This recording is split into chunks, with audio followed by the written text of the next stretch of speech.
Welcome to our ज्ञान बिंदु classes. अच्छा क्लास, 1 मिनट के लिए जरा सोचिए। मान लीजिए आपको अपने 5वें जन्मदिन की कोई बात जाननी है, तो क्या करेंगे? बहुत आसान है ना?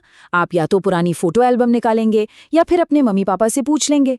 लेकिन अब सोचिए, हजारों लाखों साल पहले क्या हुआ था, जब ना तो कोई कैमरा था, ना कोई लिखने वाला, और ना ही उस समय को याद रखने वाला कोई आज जिंदा है। तो फिर हमें उस समय के बारे में पता कैसे चलता है? दोस्तों, यही तो इतिहास का सबसे बड़ा और सबसे मजेदार रहस्य है।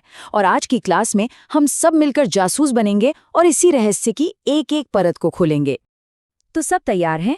चलिए अपनी जासूसी वाली नोटबुक और पेन निकाल लीजिए और हम शुरू करते हैं हमारा अध्याय 4, इतिहास की समय रेखा एवं उसके स्रोत। अध्याय को शुरू करने से पहले जरा इस बात पर ध्यान दीजिए।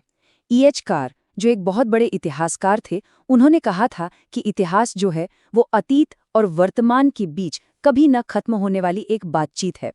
इसका क्या मतलब हुआ? इसका सीधा सा मतलब है कि इतिहास सिर्फ पुरानी मरी हुई कहानियों का कोई ढेर नहीं है। ये तो एक जिंदा पुल की तरह है जो हमें बताता है कि हम आज जैसे भी हैं वो क्यों हैं। अपने आज को समझना है तो अपने अतीत को जानना ही पड़ेगा। ठीक है, तो इस रहस्य को सुलझाने का हमारा आज का प्लान क्या है? चलिए बोर्ड पर देखते हैं। सबसे पहले हम समझेंगे कि ये अतीत का रहस्य आखिर है क्या। फिर हम सीखेंगे समय की गिनती करना, जो किसी भी जासूस का सबसे पहला और सबसे जरूरी औजार होता है। इसके बाद हम मिलेंगे अतीत के जासूसों से, यानी उन लोगों से जो ये सारा काम करते हैं। फिर हम उन सुरागों को देखेंगे जिन्हें हम इतिहास के स्रोत कहते हैं, और आखिर में हम इस पूरे अध्याय की परीक्षा के लिए तैयारी करेंगे। तो चलिए एक एक करके आगे बढ़ते हैं। हमारा पहला टॉपिक है इतिहास का रहस्य। क्या आप जानते हैं कि हमारी ये जो पृथ्वी है, इसका इतिहास बहुत बहुत पुराना है, और उसकी इतनी बड़ी कहानी में हम इंसानों का अध्याय तो बस कुछ पन्ने पहले ही शुरू हुआ है। अब सब लोग इस स्लाइड पर बहुत ध्यान से देखिए, ये आपको हैरान कर देगी। हमारी पृथ्वी लगभग 4.5 अरब साल पहले बनी थी। डायनासोर जैसे बड़े बड़े जीव यहाँ 70 करोड़ साल पहले घूमते थे, और हम यानी होमो सेपियंस, हम तो सिर्फ 3 लाख साल पहले ही इस धरती पर आए हैं। और सबसे जरूरी बात, हमने लिखना तो बस 6,500 साल पहले ही सीखा है। तो सोचिए, वो जो लाखों साल का समय बिना लिखे पढ़े गुजर गया, उसका इतिहास हमें कैसे मालूम चला? यही तो असली रहस्य है। किसी भी जासूसी की कहानी में सबसे जरूरी क्या होता है? ये पता करना कि कौन सी घटना पहले हुई और कौन सी बाद में, है ना? इतिहास में इसी को समय की गिनती या कालक्रम कहते हैं। चलिए अब हम इतिहास का सबसे पहला और सबसे जरूरी औजार चलाना सीखते हैं।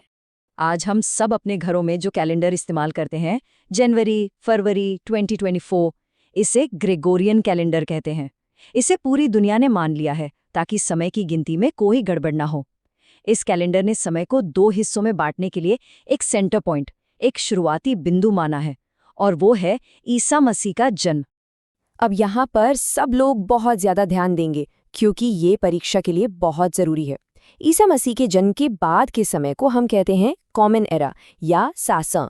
जैसे हमारा देश भारत 1947 सासा में आज़ाद हुआ। यहाँ गिनती सीधी चलती है, जैसे 1947, फिर 1948 और अब 2024। लेकिन ईसा मसीह के जन्म से पहले के समय को कहते हैं बिफोर कॉमन एरा या सासापू। और यहाँ सबसे मजेदार बात यह है कि गिनती उल्टी चलती है। जी हाँ, उल्टी, यानी 300 सासापू के 100 साल बाद 200 सासापू आएगा, ना कि 400। तो अगर आपको किसी सासपू यानी BCE की घटना और आज के बीच का समय निकालना हो तो कैसे निकालेंगे? इसका एक बहुत सरल सा सूत्र है, इसे अपनी कॉपी में नोट कर लीजिए। सूत्र है BCE का साल प्लस CE का साल, और उसमें से 1 घटा दीजिए। अब सवाल उठता है कि ये 1 क्यों घटाया? बहुत अच्छा सवाल है। वो इसलिए क्योंकि इतिहास में कोई शून्य वर्ष या ईयर 0 नहीं होता। साल 1 सासपू के खत्म होते ही सीधा साल 1 सासर शुरू हो जाता है। चलिए एक उदाहरण से इसे पक्का कर लेते हैं। ये सवाल परीक्षा में आ सकता है। मान लीजिए गौतम बुद्ध का जन्म 560 सासन पू यानी BCE में हुआ था, और आज का साल है 2024 सासन यानी CE। तो आज से कितने साल पहले उनका जन्म हुआ? चलिए सूत्र का इस्तेमाल करते हैं। 560 में 2024 जोड़िए, कितना हुआ? 2584। अब इसमें से 1 घटा दीजिए, उत्तर आया 2583 वर्ष। देखा कितना आसान है। बहुत बढ़िया, समय की गिनती तो हम सीख गए। अब मिलते हैं उन लोगों से, उन विशेषज्ञों से जो असल में जमीन पर जाकर मेहनत करके अतीत के सुराग खोजते हैं। ये हैं हमारे अतीत के असली हीरो, हमारे जासूस। इस टीम में सबसे पहले आते हैं भूविज्ञानी, जो पृथ्वी की परतों, चट्टानों और मिट्टी को पढ़कर बताते हैं कि कोई जगह कितनी पुरानी है। फिर आते हैं जीवाश्म विज्ञानी। ये जीवाश्म यानी कि फॉसिल्स का अध्ययन करते हैं। अब ये जीवाश्म क्या होता है? जब लाखों साल पहले कोई पौधा या जानवर मरकर मिट्टी में दब जाता है तो उसकी छाप पत्थर पर बन जाती है। उन्हीं पत्थर बन चुके अवशेषों को जीवाश्म कहते हैं, जैसे डायनासोर की हड्डियां।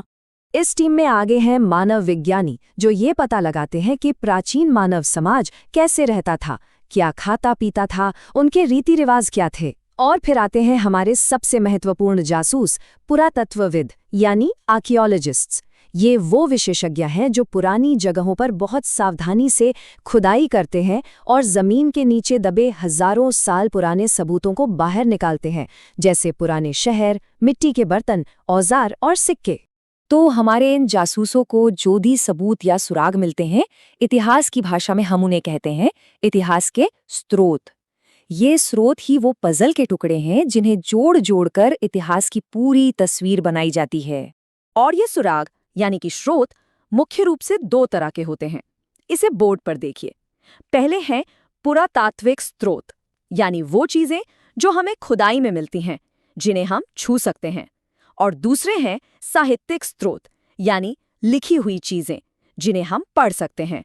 तो एक हो गया भौतिक सबूत और दूसरा हो गया लिखित सबूत। अब पुरातात्विक स्रोतों में क्या क्या आता है, ध्यान दीजिए।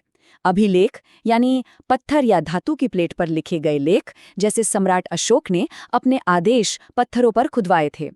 पुराने सिक्के, जिनसे हमें राजा का नाम, उसका समय और उस राज्य की आर्थिक हालत का पता चलता है। स्मारक और भवन, जैसे पुराने किले या मंदिर। और खुदाई में मिली मूर्तियां और मिट्टी के बर्तन, जो हमें उस समय की कला और जीवन शैली के बारे में बताते हैं। अब आते हैं लिखित सबूतों यानी साहित्यिक स्रोतों पर। इसमें धार्मिक ग्रंथ आते हैं, जैसे वेद, रामायण, बाइबल, कुरान। फिर है गैर धार्मिक साहित्य, जैसे चाणक्य का लिखा अर्थशास्त्र, जो शासन चलाने के बारे में है।